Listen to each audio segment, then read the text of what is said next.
ఆ రాజకీయ శక్తుల పేర్లు రాహుల్ గాంధీ, రేవంత్ రెడ్డి. అక్టోబర్ నవంబర్లో ఇప్పుడు రేవంత్ రెడ్డి మాట్లాడుతున్నాడు, బక్కా జడ్సన్ గారు దీక్ష చేస్తే ఏ ఉద్యోగ కోసం ఆయన దీక్ష చేస్తున్నాడు అన్నాడు. మరి గాంధీ భవన్లో 2023 సంవత్సరంలో రేవంత్ రెడ్డి గారు కూడా దీక్ష చేసిండు. ఏ ఉద్యోగం కోసం దీక్ష చేసిండు? ఏ పరీక్ష రాస్తున్నాడు రేవంత్ రెడ్డి అని చెప్పి దీక్ష చేసిండు? ఏ పరీక్ష రాస్తున్నాడు అని చెప్పి మరి ఈరోజు రాహుల్ గాంధీ అశోక్ నగర్కి వచ్చిండు. ఇవాళ అశోక్ నగర్లో ఉండే సన్నాసులని మాట్లాడుతున్నాడు.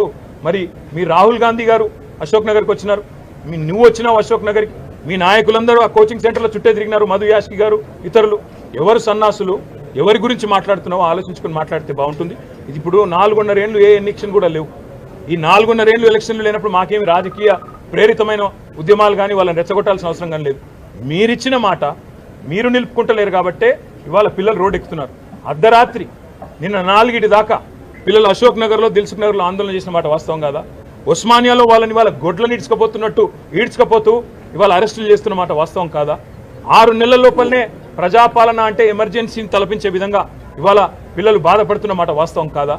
వాటికి సమాధానం చెప్పే సత్తా లేక ఇవాళ నోటికొచ్చినట్టు వాగడం కాదు ముఖ్యమంత్రి గారు. ఇంకా ప్రతిపక్షంలో ఉన్నట్టుగానే మాట్లాడుతున్నాడు రేవంత్ రెడ్డి.